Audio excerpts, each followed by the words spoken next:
மாண்புமிகு தமிழ்நாடு முதலமைச்சர் அவர்களால் சட்டத்துறை சார்பில் மதுரை மாவட்டம் தல்லாக்குளம் தங்கராஜ் சாலையில் 1,35,088 சதுர அடி பரப்பளவில் 48 கோடியே 20,50,000 ரூபாய் மதிப்பீட்டில் மதுரை அரசு சட்ட கல்லூரிக்கென புதிதாக கட்டப்பட்டுள்ள கல்வி மற்றும் நிர்வாக கட்டடங்கள் இன்று திறந்து வைக்கப்படுகிறது. மேற்கண்ட அரசு சட்ட கல்லூரியில் பயிலும் மாணவர்களின் நலன் கருதி 25 வகுப்பறைகள், கருத்தரங்கு மண்டபம், காணொலி காட்சி அறை, சொற்பொழிவு அறை, உள் விளையாட்டு அரங்கம், மாணவ மாணவியருக்கு தனித்தனி ஓய்வறைகள், மாதிரி நீதிமன்ற அரங்கம் மற்றும் நவீன தரத்தில் கல்லூரி அலுவலகம் ஆகிய பல்வேறு வசதிகள் அமைக்கப்பட்டுள்ளன.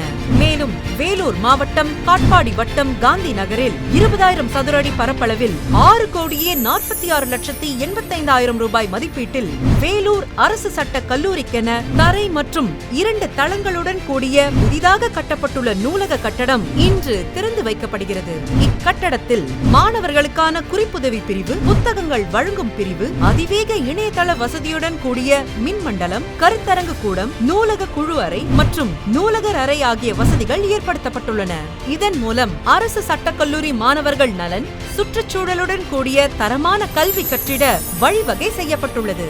கல்வி மற்றும் நிர்வாக தொகுதி கட்டடங்கள் மற்றும் நூலக கட்டடங்களை திறந்து வைத்த மாண்புமிகு தமிழ்நாடு முதலமைச்சர் அவர்களுக்கு நெஞ்சார்ந்த நன்றி.